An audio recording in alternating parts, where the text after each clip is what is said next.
Gulls were flying near the port of Leth calling, and one of these birds landed on a pole sticking out of the water. It froze in surprise and turned its attention to the ship coming closer. Some of the other birds flew out of the way to avoid colliding with the sails as the ship sailed closer to the dock, stopping next to it. Raymond, who was on board the ship, smiled happily, shouting that he and his comrades were finally here. As he stepped off the side of the ship and onto the dock, he stopped, raised his hands in the air in joy, and laughed. Some people looked at him in disbelief as he caught their attention with such a reaction to his arrival. Having calmed down a bit, Raymond started to look around, noticing a girl off to the side who smiled and told the person who came up to her that he could only purchase the potion after doing her a favor. Another man, picking up a fish by the tail, announced that he had the best price, asking people to buy fish. A large number of people here also offered their services, and someone asked if the person who came closer was looking for a warehouse where they could store their items. Someone else offered to train with them if they wanted to travel the world of Maple, and someone asked where this person's brother was.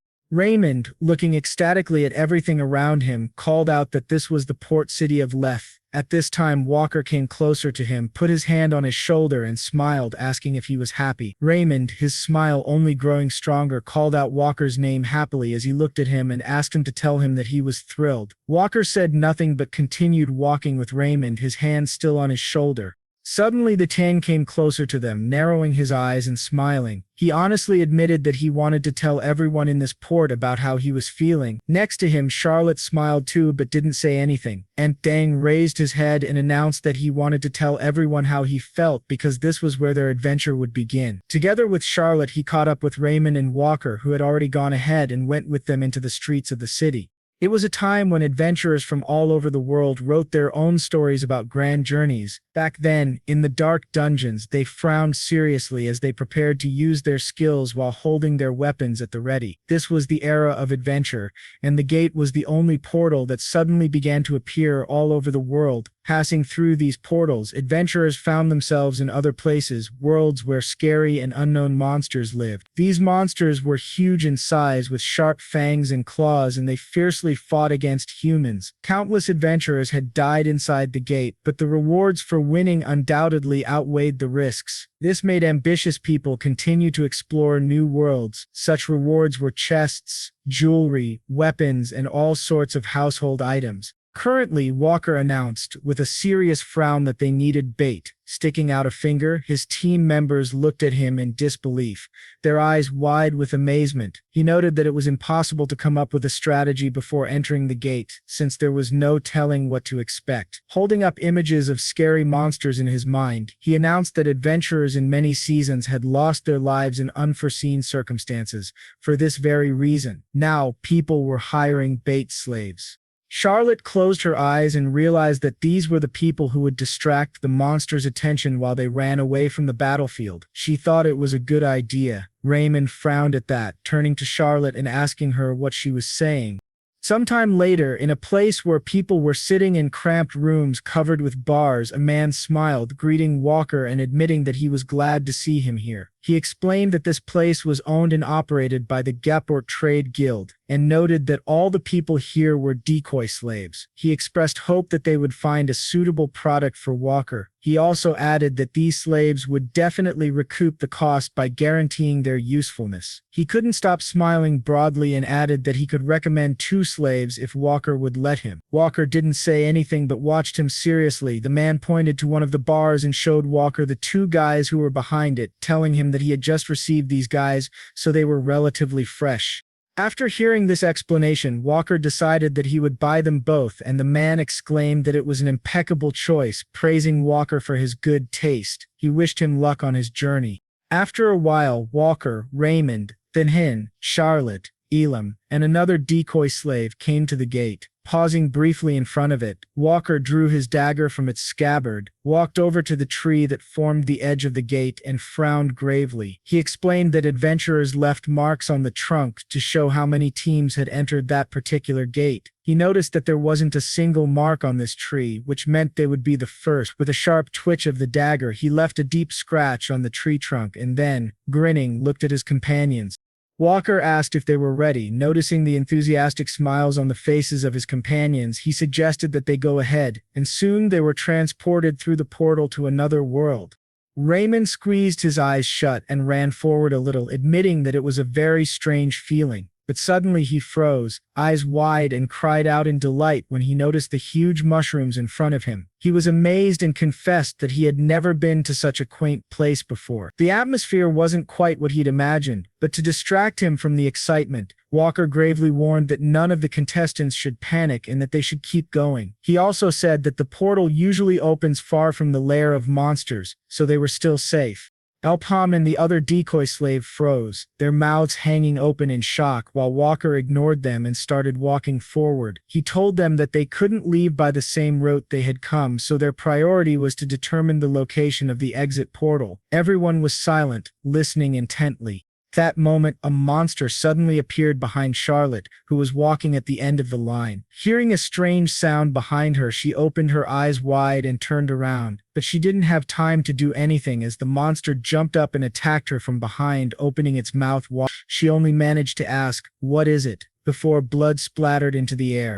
Hearing Charlotte's scream and the sounds of the monster, everyone turned around abruptly, asking why there were monsters here. They didn't understand how this had happened and readied their weapons to fight. Raymond, alarmed, called out Charlotte's name, but very soon everyone was distracted again as they heard another loud sound. They turned around to see another monster jumping closer. In addition to these monsters, a large number of others approached. All the team members shouted in horror that this monster was not alone. There was a whole horde of similar creatures. They all stood with their weapons ready. With a curse, Walker took out his staff, activated his magic, and used a fire arrow, drawing it on the string that appeared. With a frown, he aimed and released a fire attack toward the monster that had attacked Charlotte. The monster opened its mouth in surprise, released Charlotte, and jumped out of the way as the attack hit. Charlotte's body fell to the ground nearby, and Walker, knowing something was wrong, frowned as he ordered the rest of his team to tie their baits to a tree. He announced that they needed to get out of there. One of the decoy slaves, in a trembling voice, begged the crew members to stop and take them with them. However, ignoring his desperate pleas, Dean pulled out a dagger and pointed it at the boy, telling him to shut his mouth and stand still. Raymond, who was clenching his jaw as he tied the chain that held the two slaves to a tree, squeezed his eyes shut, saying over and over that he was sorry. Despite his emotion, he soon began to run away with the rest of his crew, leaving the slaves behind, who, looking after them desperately, asked them not to go. They couldn't believe they were being left there. Meanwhile, Taylin, Raymond, and Walker were running away with Charlotte on their backs. The monsters headed toward Elpam and the other guy who were tied to the tree. One of the monsters immediately pounced on the defenseless man, tearing him with its fangs and claws. He screamed, feeling blood pouring out of his wounds. Elpam, who was holding a spear, turned to look at him and suddenly felt another monster reach for his back. At the same time, the team members continued to run. After stopping briefly, Walker bent over from fatigue and began to breathe heavily, announcing that the task was postponed. He knew there was no time to hunt monsters now, so he decided they needed to find a way out as soon as possible. His brow furrowed in frustration, but he was suddenly distracted when he noticed Raymond standing a little way away, frozen, eyes wide and panting in panic. After shouting his name several times, his team members tried to get him to wake up, but he continued to ignore them. Finally, then ran over, grabbed him by the collar of his clothes, yanked sharply, and ordered him to wake up. Raymond finally focused on his comrades, who ordered him to listen to Walker's instructions. Frowning, he shouted for him to calm down. Even though their adventure had completely failed this time, he assumed they could prepare better and try again. It was still too early to give up. He warned them not to let their guard down. Then he grinned resolutely, clenching his hand into a fist, and added that they would all survive together. In the next instant, a monster appeared behind him, raising a paw to strike. It pinned the team to the ground, causing dust and rock fragments to rise into the air, and a dent formed in the ground. The force of the shockwave sent Raymond flying out of the way, losing his balance. Walker jerked violently to the side, sliding out like Teen. At this time, the monster raised a bloody paw and looked at the destroyed body of Teen. Raymond, trembling, said the name of his comrade. Looking at his remains, he opened his eyes wide in horror. Walker, putting Charlotte's body aside, raised his staff and used it to create fire. Arrow drawn, and before releasing the attack, Walker called the monster a name. The monster didn't wait for him to strike, but turned sharply in his direction, releasing a long tongue that wrapped around Walker's neck. Frowning, he cried out in surprise at what had happened, and the monster continued to hold him down with its tongue, dragging him closer to its jaws. Walker desperately asked for someone to help him, trying to break free, but nothing worked. In the next instant, blood splattered into the air, followed by a crunch and a scream. Raymond's eyes widened, his jaw clenched, sweat trickled down his face, and tears formed at the corners of his eyes. He continued to sit there, frozen in place, staring in horror at what was happening around him. He tried to deny everything that was going on and suddenly noticed that the monster, with Walker's body parts sticking out of its bloody mouth, started to get closer to him. He cried out for help and, unable to get to his feet, tried to crawl away. But he couldn't move fast enough. The monster opened its mouth and dropped Walker's remains to the ground, then wrapped its tongue around one of Raymond's legs. The monster pulled him closer to its mouth, clenching its teeth tightly. Raymond screamed in pain. He felt sorry for his leg and continued to cry out. Meanwhile, Elpam carefully sat down on a branch of one of the trees and froze, watching what was happening. Blood splattered all around Raymond, dripping from the monster's fangs. He lay there, his hands clenched into fists, trembling. He squeezed his eyes shut and clenched his jaw to stifle a scream. Suddenly he looked up and noticed Elpam nearby. Surprised, he asked if this was really their bait. The main character just stood there with his lips pressed tightly together. Raymond raised a trembling hand in the air, pointed toward Elpam, and expressed relief that he was alive. He said it was a great relief and asked Elpam to help him quickly. Looking at him with hope, he said everyone else was dead and only the two of them were left. He apologized for what had happened and suggested that Elpam could see he had been against it from the start. He was sure Elpam couldn't get out of here alone and offered to work together. Continuing to stretch his hand up, he clenched his jaw to stifle another cry and desperately asked Elpam to help. Suddenly losing his composure, Raymond shouted angrily, ordering Elpam to stop standing idly by and help him. He called him names, and when he did, the main character smiled slightly but still didn't say anything. Finally, he jumped down from the tree, landing in front of Raymond. He confessed that even if he truly wanted to help, he was afraid it was too late. More than half of Raymond's body had already been swallowed by the monster. As if coming back to reality, Raymond froze, eyes wide with amazement, and looked at his reflection in the pool of blood formed by his wounds. His face was covered in sweat, and tears were running down his cheeks. He chuckled bitterly, called Elpam a stupid slave, and asked if she really believed she could survive alone. He scowled furiously, warning that it would be Elpam's turn next. Then, the monster's jaws closed completely, engulfing Raymond and leaving only his hand sticking out of its teeth. For a moment, the monster froze, chewing the mangled body. Then it threw aside Raymond's remaining arm and growled, turning its gaze toward the main character, who calmly stood in front of it, holding a spear at the ready. Moving to a more comfortable stance, the monster readied itself to charge forward. Abruptly, it kicked off the ground and rushed toward Elpam, mouth open in anticipation. Still, Elpam stood calmly, then with a determined frown, announced that he thought he could survive. He held out his weapon, preparing to fight. With a powerful strike, he pierced the monster's body. When the monster collapsed to the ground, Elpam froze for a moment, unmoving. Then, covering his face with one hand, he said that he would survive because this was not the place where he would die. As he said that, he ran a hand over his face, lifted it, and pushed back some of his hair while looking sadly straight ahead. He recalled how, before he had returned, he had stood together with a few other members of his team, looking at the massive number of monsters flying through the sky. The forest, visible from the edge of the cliff where they had stood, was burning in some areas, smoke rising into the sky. In other places, it was destroyed by massive rocks falling from above. Noticing one of the enemies ahead, Elpam realized what kind of monster it was. He focused on the large number of creatures flying closer. One of them opened its mouth and growled menacingly. These monsters, as well as the dragons flying with them, were small compared to another monster that appeared many times their size. It was a horn-tailed beast, and as Elpam looked at its 3 heads, he declared it to be the Dragon King. Elesis thought about it and realized that this meant the centaur nest had also been destroyed. She announced that they had no one else to rely on, because from the Knights of Sickness, the Resistance, the Crusade, the Hunters and Adventurers, to the 6 heroes that people had placed their hopes on, all were dead. She was saddened by this fact, and after focusing her attention on the main character in front of her, she announced that only he, the last adventurer, was left. Hearing her say his name, Elpam frowned in concentration as he turned around and told his team members to go, because a battle awaited them. As he readied himself, the shadow of the Dragon King flew over them. Noticing the monster opening its mouth wide as it rushed down, intending to attack, the protagonist activated his magic and warned that this was their last adventure. When a certain amount of time had passed, the entire area was covered in smoke and fire. Elpam, whose clothes and body were soaked in blood, stopped with his mouth slightly open, blood dripping from the corners of his lips. His entire face was smeared with blood and he fell to his knees, avoiding the corpses lying around him. One of the monster's severed heads lay on the ground in front of him, but the protagonist didn't look pleased by the outcome.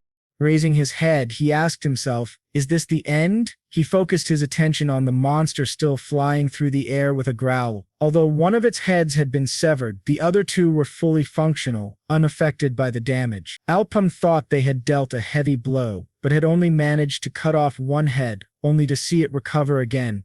Noticing that the stump where the dragon's neck had been severed began to regenerate, the main character realized all their efforts had been in vain. As he thought about this, the dragon turned sharply in the air, flying downward with its mouth wide open, one of its heads aiming straight at Elpam, intending to finish him off.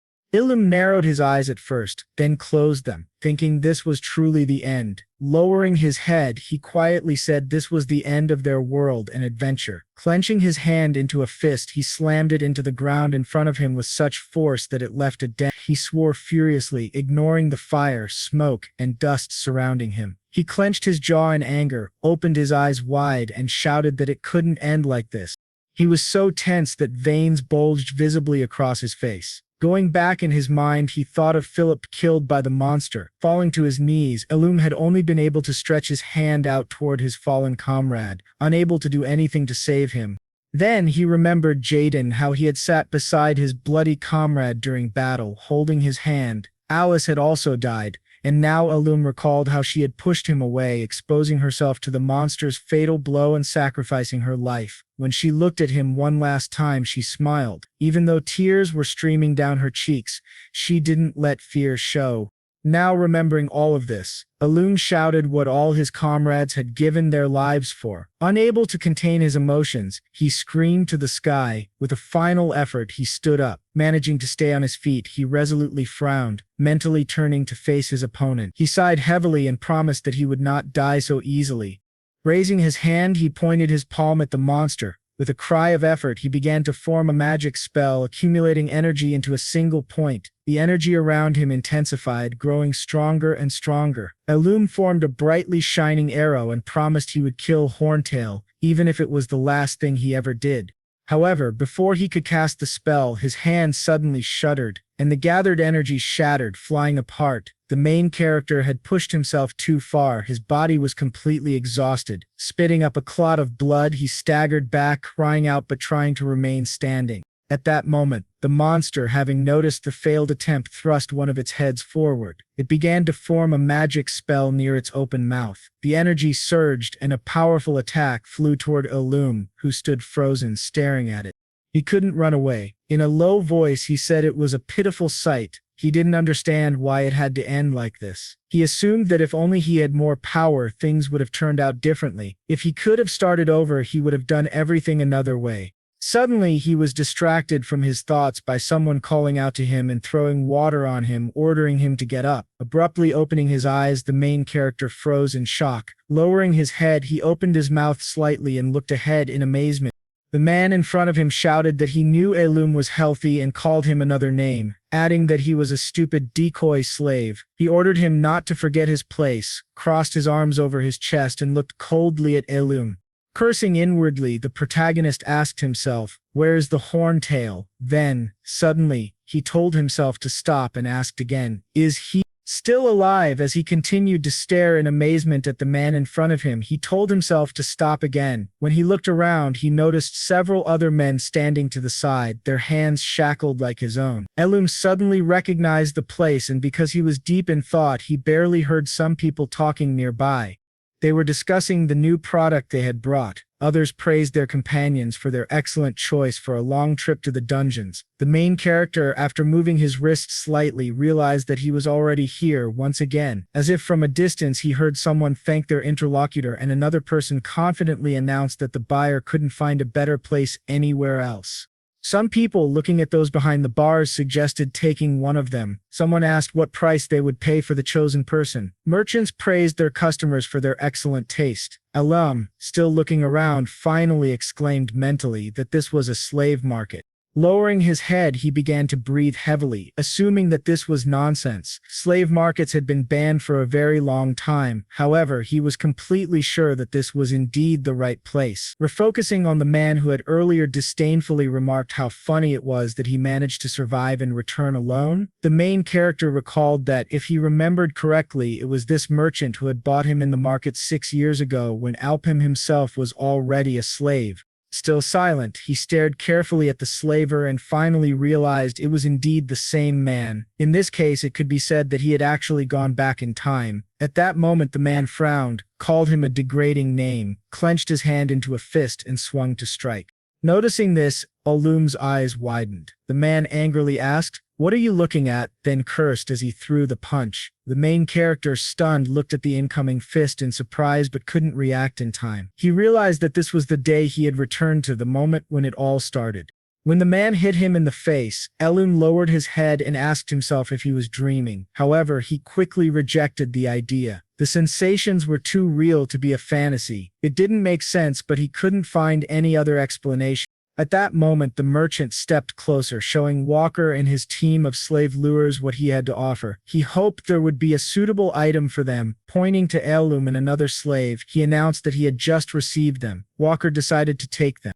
The main character, watching him, realized there was nothing to even think about. Frowning mentally, he said to himself that he had been given a second chance. At the moment when all his team members were destroyed by monsters and the immediate danger had passed, Elpam understood. He picked up the fire arrow staff from the ground and, after carefully inspecting the weapon, mentally noted that it wasn't a bad ability. Slinging the staff over his shoulder, he decided it would be perfect for now. Pressing his lips together, he looked around again, assuming that it still wasn't enough. He was sure that the adventurer group must have brought other things with them if they had planned to gather materials here. Suddenly, he noticed an uneaten leg. As he pulled off the boot, he remembered that some people hide valuable items in their shoes. Inside the boot, he found a ring. Surprised by this, he still put the jewelry on his finger. In the next instant, the ring glowed, shrouded in magical energy. The protagonist realized that it was a telekinesis ring, but he was suddenly distracted when he heard a sharp sound from the side. With a wary frown, he whirled around to see monsters running toward him. There were many enemies. Elpam, holding his spear at the ready, assumed they had come because of the smell of blood. One of the monsters rushed closer and threw a punch, sending dust and stone shards flying. The other monsters immediately surged forward. Elpam looked around, assessing the danger. With a few swings of his spear, he destroyed some of the nearest monsters. At that moment, another monster coming from the other side took advantage of the chaos. It released a long, winding tongue that wrapped around Elpam's spear. He noticed it, but continued to hold his weapon tightly. The monster jerked its tongue sharply, and the spear broke in half. The main character opened his eyes wide, looking in amazement at the fragments of his weapon falling to the ground. He even opened his mouth slightly in shock. The monster, taking advantage, came closer with its paws and opened its mouth wide to destroy him. However, Elpam managed to get his bearings in time and activated a fire arrow, sending a stream of flames toward the monster closest to him. The attack pierced through the monster. The main character, now more cautious, carefully scanned his opponents. He suggested to himself that he should try using the ring. Before the magic arrow spell dissipated, he swung his hand to control it. The attack suddenly changed direction, impaling several other nearby monsters as well.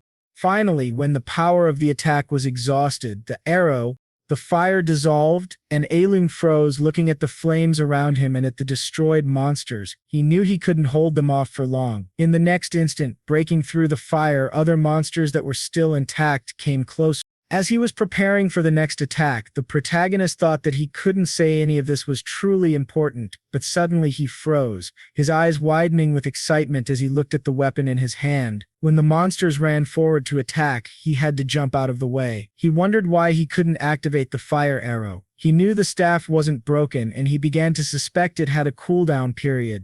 He looked at the weapon again, unable to gather any magic around it, and had to dodge once more as the monsters regained their bearings and resumed their attack. When he found a moment to steady himself, he shifted into a more stable position and swung the staff like a club. The blow was powerful, and the monster flew slightly to the side. Elpam realized he had no choice. He swung the staff a few more times, striking the monster again. When it was disoriented, he kicked it, sending it crashing to the ground. The main character looked at the staff again and asked aloud if it was ready now. The weapon was in fact glowing with magical energy. Noticing several more monsters rushing toward him, Elpam thought, "Good," and frowned in concentration. He shot a powerful fire arrow in their direction. Undeterred, the monsters kept charging forward. The main character, deciding to repeat the trick, waved his hand and activated the telekinesis ring. Controlling the magical arrow, he made it fly in a zigzag, destroying all the nearby monsters. He watched his opponents seriously, lips pursed tightly, and when the battle was over, he stood silently, looking at the corpses around him. Suddenly, Charlotte raised her head and, stammering in shock, exclaimed that he was no ordinary decoy slave. Elpam turned at the sound of her voice, surprised she was still alive. Charlotte clenched her jaw, closed one eye but kept the other open, watching the main character's fighting ability and magic. She asked who he was. She cursed softly, and he called her lucky, though he quickly decided to take it back. Charlotte opened her other eye and asked why he was so strong. Then she noticed he was holding the staff that had previously belonged to Walker. She also saw that a glowing band had appeared around Elpam's wrist. She couldn't understand how a decoy slave could awaken such powers. Since the main character didn't respond, she suddenly asked him to wait and begged him not to mention that the anomaly was due to him. Elpam, still silent, frowned and pressed his lips together. Charlotte was quiet for a moment as well. Finally, the protagonist asked if she was finished speaking. She flinched at the sound of his voice and looked at him with a puzzled expression, trying to sit up for a better view. Elpam confessed that he was afraid she was wrong. In his opinion, it didn't even matter if the others were still alive, because he was going to kill Charlotte anyway. She frowned and asked, "What is this nonsense?" Clenching her jaw, she looked at the main character seriously. He replied that she had used people as bait in order to survive. Sweat trickled down Charlotte's face from exhaustion, and she opened her eyes wide in horror. Elpam, activating fire magic, pointed his staff at Charlotte and looked at her coldly, warning her that he despised people like her. Sometime later in the city, people were asking in shock, "What is this nonsense?" Their eyes widened, unable to control their astonishment. They asked, "Is this really true?" Their faces were drenched in sweat from exertion, their mouths open in disbelief. They couldn't hide their emotions. Elpam walked calmly past them on the street. People continued to shout in amazement, saying this couldn't be happening. They couldn't believe that the decoy slave had returned alive and alone. Ignoring the startled stares directed at him, the protagonist walked forward with a frown, mentally noting that the die had been cast. He knew he had to act quickly to avoid repeating the same fate. Still, he decided to do everything in the correct order. He stopped in front of a tall building and looked up at it, deciding it was time to get rid of his slave status. Later, adventurers passed by the same building more calmly, shifting their attention away from Elpam. Inside the building, a bees was sitting at a table in an office and asked if it was true that the slave had returned alive. The man in front of him, who had delivered the news, confirmed that it was true. He added seriously, with a frown, that according to reports from others, the main character had come back completely unharmed. Abiz scoffed and said, "What's the big deal?" He assumed that the return of the decoy slave unharmed was nothing extraordinary and tapped the ash from his cigar into a special ashtray. The young man told him that all the adventurers on Elpam's team had died in the game. Abiz paused, then asked him to wait. "Do you mean he survived alone?" he asked, frowning. He realized that this was all very strange and was surprised that the main character had decided to submit a report instead of running away. Those who were enslaved because of huge debts could not escape the fate of being used as bait again. If Elpam didn't try to escape, it meant he understood how difficult it would be. After all, death was the only path to freedom for such decoy slaves. Abbés and his collaborator introduced a slave running from a monster, alongside a large number of skulls stacked on top of each other. Interlacing the fingers of his hands, Abbés thought for a while and finally understood how things really were. He said that this was how things were done in their Gaport trade guild. He asked if it was really necessary to report such details to him. Closing his eyes, he added that there was something else he needed to know. He had been informed that this slave had awakened the first circle. The words made Abbés freeze, startled, his eyes widening as he asked, "What did you just say?" He was shocked by the fact that a decoy slave had a circle. Taking another drag on his cigarette, he thought that this man must have a very low opinion of their guild. If he was a slave, Abbés frowned in concentration, wondering what kind of person he might be. He was suddenly distracted from his thoughts when the man said that other employees had told him Elpam was asking for a change in his contract. Paying particular attention to the word contract, Abbés asked again, surprised, and his subordinate confirmed that it was indeed true. He explained that the main character wanted to register as an adventurer. Abbés was even more surprised and cursed, asking, "Who does Elpam think he is?" The man leaned his hand on his chest and bowed his head, saying that he was Lin and wanted Abbés to handle this situation personally. Rising abruptly, Abbés leaned forward, placing his hands on the table and asked, "Is this Lauren's wish?" Imagining the man's silhouette, he wondered why the guild's executive head would be interested in a slave. Unable to find an answer, he froze, bowed his head, clenched his jaw, frowned, and told himself to stop. Is this what he's thinking? Sometime later, the man who had delivered the news left the office, closing the door behind him. Abbés left the lit cigar smoldering next to the ashtray, walked to the tall window, looked out through the glass, and thought about the slave who wanted to become an adventurer. In the name of Emperor Seenness, slavery had been abolished, but only conditionally, because people were still slaves to Mezos, climbing on each other's backs and stretching out their palms toward gold coins. Those who failed to pay their loans on time were required to work them off. This simple law introduced non-caste slaves into the Maple world. When Elpam's father, the only family he had, died of illness, Elpam became one of these slaves. He had stood in line with other similar debtors, chained and with his head bowed in submission. He had bought an ingredient called black moss from the Gaport Merchant Guild to try and cure his father, promising to pay the money later. He remembered the bag filled with the required material and mentally noted that the guild had demanded 1,000,000 mesos, several times the market price. Sometime later, when Elpam appeared at the trial, the judge called his name and announced that he had failed to repay the guild on time. The protagonist raised his head, eyes wide, and looked at the judge, waiting for the verdict. The man frowned and slammed the gavel down on the desk, announcing that Elpam would be required to work for the guild within a set time frame.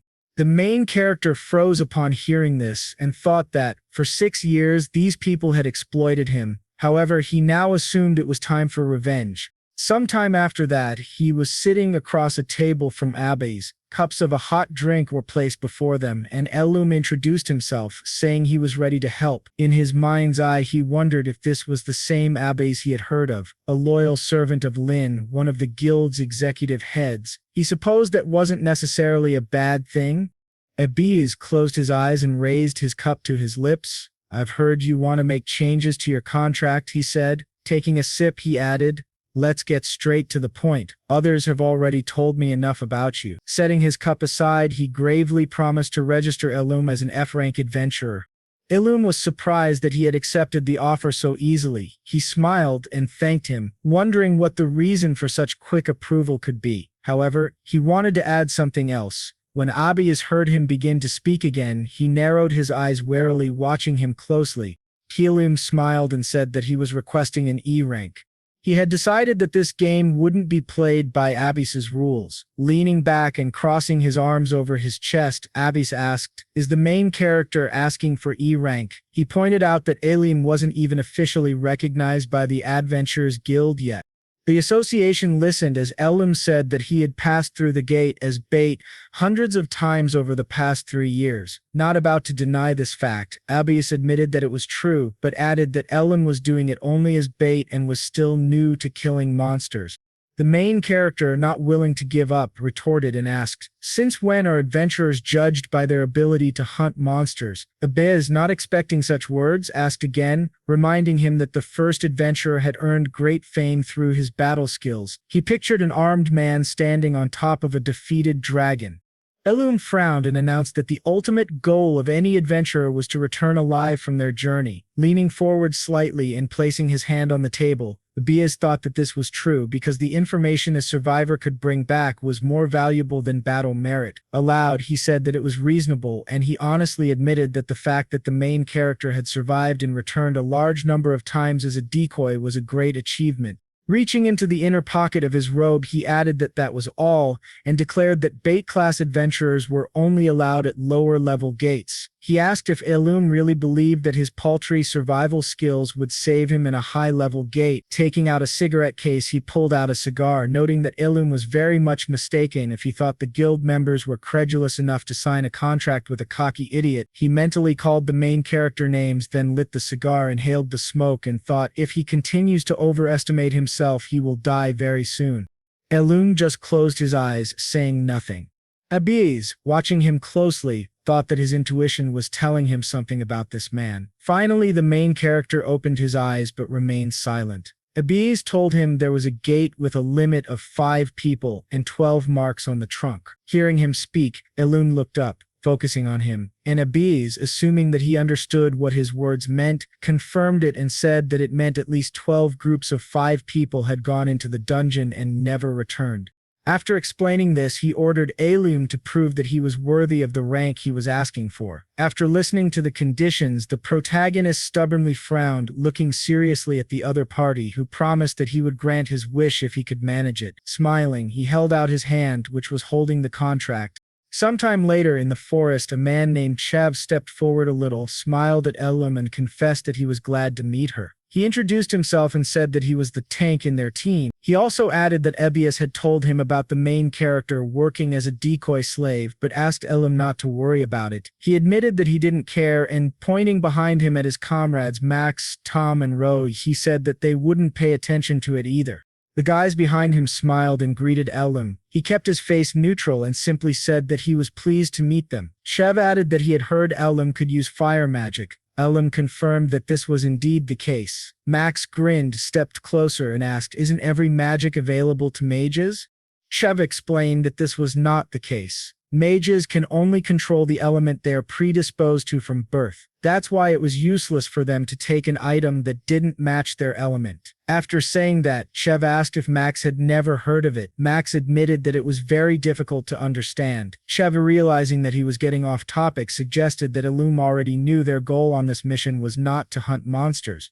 Max confirmed this with a smile, and Chev continued, explaining that they needed to retrieve items dropped by the other 12 teams who had gone in before them. That should have been the end of their work. Still smiling, he explained that the guild was willing to pay 3,000 mesos for each item. Suddenly interrupting the speech, Max closed his eyes, frowned, waved his hand, and announced with displeasure that this was daylight robbery, since the guild members would have been left without the items at all if not for them. In addition, those adventurers had 1 circle each, which meant that their items were worth at least 7,000. He sighed in disgust, but Tom ordered him to stop complaining. Max, after being asked again, declared that he hadn't complained. However, someone suddenly interrupted their quarrel and asked if everyone was ready. The team members decided that the time to earn money had come, and they all entered the portal, starting to look around. The other world was shrouded in fog. Max clenched his jaw and then, a little contemptuously, said that it was light but still creepy. Chev, drawing the others' attention to him, asked them to listen and explained that it was very likely the task would be delayed, judging by the terrain, therefore they needed to set up camp. Someone suggested setting it up at the top of a tree, since there were many branches to hide behind and it would be easier to find a better place from above. Chev agreed that this was a good idea and suggested they do just that.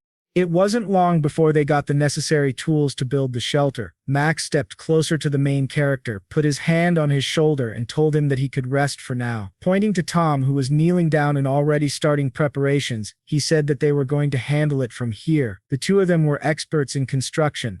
Elpam didn't argue, and after a while Max and Tom built a wooden platform around the tree for shelter. Now that everything was ready, they decided to split up into two groups and explore the area. Chev said that Tom, Max, and Roa would go together while he and Elpam would check the west side. The others would check the east side. He also warned them to give the signal immediately and return quickly to the base if something happened. When he asked if the others agreed, they said they understood. Soon Elpam and Chev were moving in the right direction, scanning the area. After a certain amount of time passed, Chev cautiously announced with a frown that there weren't any monsters here. He assumed that they had set up camp too close to the entrance. He decided they would go deeper into the forest tomorrow and asked how the main character was doing on his first assignment as an adventurer. Elpam was silent for a moment. His eyes narrowed slightly and his lips pressed together more tightly. Then he admitted that he was nervous. Chev laughed and said he understood. He admitted that he was still worried every time he entered the gate, even though he had already gained some experience. He noted that he wasn't the bravest person in the world, but added that he continued to boldly take a step forward because he was surrounded by people who were important to him. He didn't know how it sounded from the outside, but he said that all his comrades were really good people. He admitted that he had felt very sorry when he first heard the main character's story. He couldn't even imagine how hard it must have been for Elpam to be a decoy slave. He added that if Elpam wanted to, he could join their team permanently. He smiled enthusiastically as he said this, but suddenly froze, letting out a startled sigh when he noticed that the main character was standing to the side, not reacting to his words in any way. He laughed nervously and asked him not to take his words too seriously, but Elpam didn't say anything. Sometime later, the team gathered around the campfire and started discussing what had happened. Someone said that it wasn't very good after learning that the others didn't find anything either. Tom reminded them that they had known this just wouldn't be easy. Chev asked if they could avoid talking about work at least while eating. While the others were talking, Elpam remained silent. His lips tightened and his head lowered. Unlike the others, he did not eat but took a sip from the flask he held in his hands. A little later, when the moon was high, there was a scraping sound on the wooden platform they had constructed. One of the crew members, holding a torch, came closer to Elpam, who had covered his head with a blanket, and called his name, trying to get his attention. It was Chev, who asked with a serious frown if the main character was asleep. There was silence for a while. No one said anything. Then someone came up to Chev, put a hand on his shoulder, and asked what the matter was. It was Max, who, with his dagger ready, gravely announced that they all knew Elpam had fallen asleep too quickly to answer. Chev grinned at that, and Max said he was being too careful. He asked if Chev had already forgotten what they had put in Elpam's dinner. He was sure that the substance was powerful enough to put a giant meddler to sleep, and Elpam had eaten every bit of it. He laughed, pointing out that they could get at least 10,000 mesos for his fire arrow staff. As he got closer to the main character, he held up his dagger, grinning, and shouted that it was time to get down to business. He then abruptly lowered the dagger, plunging it into the blanket and the body beneath it. But he froze in surprise when he heard a sound that was not at all characteristic of cutting flesh. Opening his eyes wider, he asked in bewilderment, "What is this?" Yanking off the blanket, he saw that it wasn't a human body underneath, but a log with pillows tied to it in the right places to create the necessary volume. The team members shouted in horror that Elpam wasn't there and asked what that meant. They couldn't believe it and asked how it had happened. They were all equally surprised, and after controlling their emotions, Chev frowned and ordered his companions to find the main character, since he had to be somewhere nearby. But before the adventurers could do anything, a powerful fire attack flew into their platform. The resulting explosion destroyed part of the wooden structure, causing Chev to jump out of the way. The fire instantly spread through the tree, cutting off all escape routes. The team members shouted in horror that it was fire. Elpam, perched on the branch of a nearby tree, was just watching them. Tom asked what this nonsense was. Chev didn't know either, so he simply ordered everyone to save the food and other valuables as soon as possible, Tom said. Not immediately following the order, he asked if Elpam had done it. Then he froze, drawing Chev's attention. His mouth opened slightly in surprise, his eyes widening as he pointed to the side. Chev turned, frowning in annoyance, and asked what else he wanted. However, his annoyance quickly turned to amazement. And he too froze as he noticed a large monster that had approached their burning hideout. Beads of sweat broke out on his face, and in an attempt to deny everything he was seeing, he called out the main character's name, cursing him. The monster suddenly opened its mouth to devour the adventurers, and they realized with horror that Elpam had used them as bait to lure the monster out. When they reached the edge of the platform, they jumped down with a cry, and in the next instant, the tree they had used as shelter was swallowed up by the monster. Without taking time to assess the extent of the damage, the team members began to run. Elpam, sitting in a nearby tree, continued to watch them. He thought the Chev actor was terrible, noting that he didn't need to show any kindness if he wanted to deceive him. Immediately, he remembered that this gate had already killed 12 teams. The members of this team had welcomed the former decoy, not someone with a lot of experience, with open arms. It was all very obvious to him. As he continued to ponder, he looked at the terrified faces of the team members who were running and panting from exhaustion. He guessed that this monster was the boss of the dungeon and turned his attention toward it. The monster quickly moved forward, chasing the team members, and its huge body destroyed the trees it crawled past. Shiv turned around for a second, cursing and shouting that this was the worst type of monster for them. Tom, drawing attention to himself, asked if Chev knew anything about the monster. He replied that if he wasn't mistaken, it was a golden slime mold and that its body was made of acid, making it the worst enemy for them in close combat. However, that wasn't all. While looking at the small pools of slime left behind where the monster crawled, Chev frowned. But before he could continue explaining, he suddenly noticed the monster attacking them and warned his team members to be careful, pushing them out of harm's way.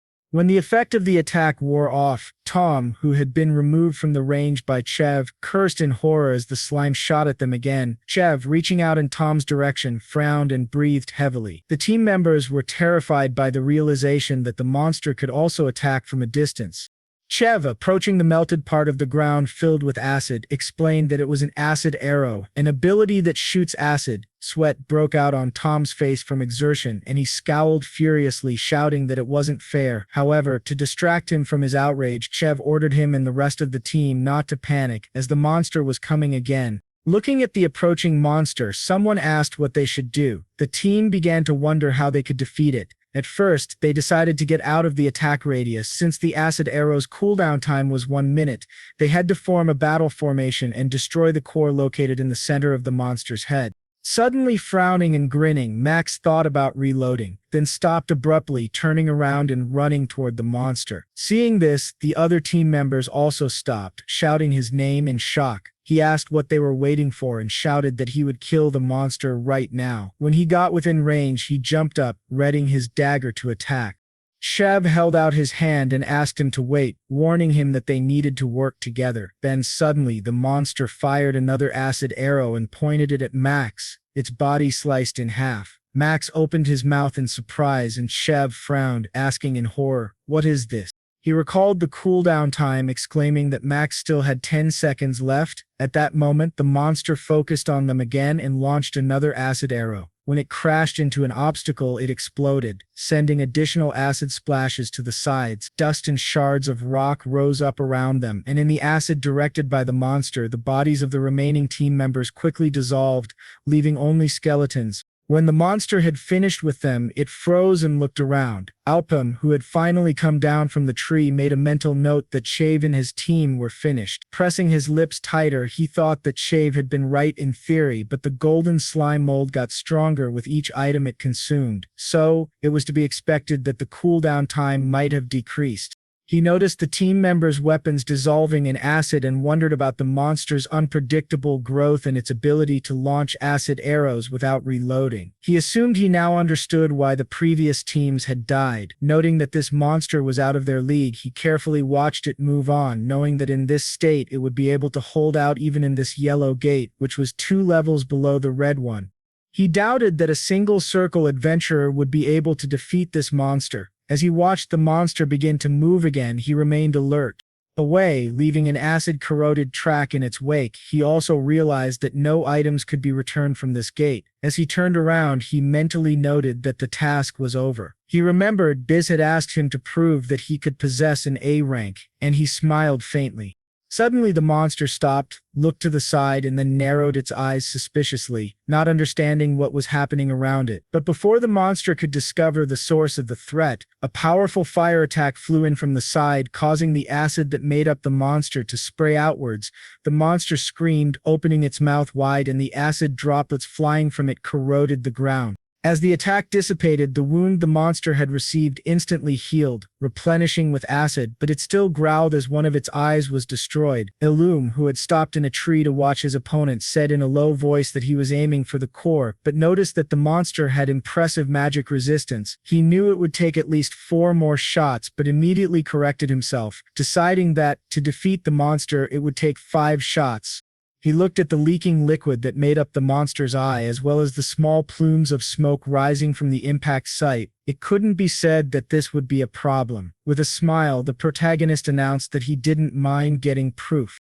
The monster, noticing him, focused its attention on him, sending a large number of acid volleys in his direction. Elpam was standing on a tree branch until the last moment, and only when the attack was dangerously close did he jump out of the way, allowing the acid to crash into the tree. The monster continuously fired more acid arrows, but the protagonist managed to dodge each of them. He used the dagger and the rope tied to it to keep himself in the air. After pulling the weapon out of its scabbard, he threw it up, waiting for the blade to dig into the wood.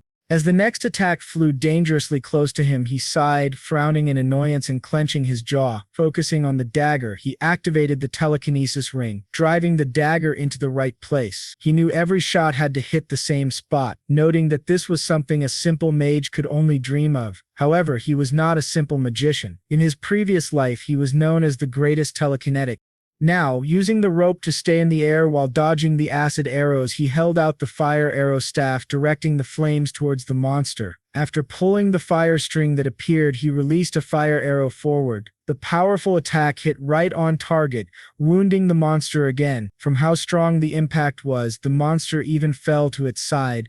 Elpam mentally counted down 4 more attacks, and at that moment the monster, though fallen, sent another attack at him. The main character managed to avoid this by running a little higher up the tree trunk. When the acid arrow hit the tree trunk, he looked at it, then, after waiting for the staff to recharge, he activated the fire arrow again while using telekinesis at the same time. The next attack hit exactly where it should, and Elpam made a mental note that there were 3 more hits left. The monster opened its mouth wide, screamed, and began to shoot more acid arrows, but the main character managed to dodge each attack, turning over in the air so it was easier to attack. He launched the fire arrow again, aiming it at the right place. When the fire exploded, dealing damage to the monster, he flew to the side, thinking there were 2 more attacks left. The monster, disoriented, did not have time to direct any attacks at him. Elpam again used a fire arrow, directing it to where it was needed.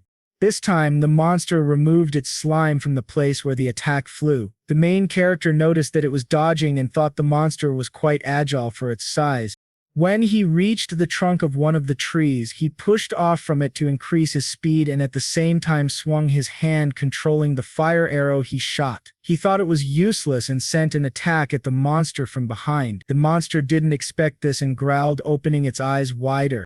In the next instant, the attack collided with it and exploded, dealing even more damage. This time, the core in the center of the monster was exposed and cracked from the force of the impact. Elpam moved closer, taking advantage of the fact that the monster had not yet covered the core with slime. As he raised his staff, he began to concentrate energy next to it to deliver the next blow. With a frown, he announced that this was the end.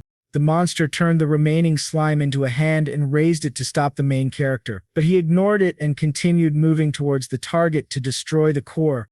Abruptly lowering the slime arm, the monster pointed it at Elpam. He turned around, frowning, activating his telekinesis. He began to control the dagger and the rope tied to it, abruptly yanking himself away from where he had been hanging in the air before. He managed to dodge the attack, and the hand lowered by the monster hit the ground. The main character himself successfully landed immediately. Activating a fire arrow and pointing the staff at the enemy, Elpam launched the attack to the side. He noticed that the monster itself was holding out its arm in front of it, hoping to defend itself. However, smiling, Elpam used telekinesis to redirect the attack at the last second before it would have crashed into the monster's arm. After passing the obstacle, the attack struck the monster's main body, and the exploding fire finally destroyed the core inside the monster. The remaining slime began to churn and swell violently, and the monster growled one last time, surprised at what was happening. In the next instant, the body of the monster exploded. Elpam ran to the side, dodging rocks and slime flying in different directions. He managed to reach a safe distance before the first wave of slime reached him. After catching the dagger, he threw it sharply to the side, adding speed and refining the direction with telekinesis. Wrapping the rope around a tree branch, he used it to climb up and get out of the way of the slime flow, which was moving forward at high speed. With a small smile, he looked at the river of slime that was uprooting the trees. After a certain amount of time had passed, the slime began to evaporate. Smoke rose into the air, and Elpam, satisfied that the ground was now safe, sank down calmly, walking between the remaining small pools of acid. Finally, he stopped, noticing what he was looking for. Using his telekinesis, he picked up a rock that had fallen from the monster. Abruptly, the rock broke free of the mud and flew up, coming to rest near Elpam's hand. He frowned as he looked at it carefully. The stone began to emit light, and while raising his palm higher, the protagonist watched as the energy from the stone spread, becoming a dome around him. After a while, he announced that he was back and sat down in the chair opposite Abiz. He sat with his arms crossed, frowning earnestly at him. Then, Abiz realized that Elpam could do more than talk. However, he was surprised by the fact that Elpam had once again returned alone and without the items he was supposed to bring back.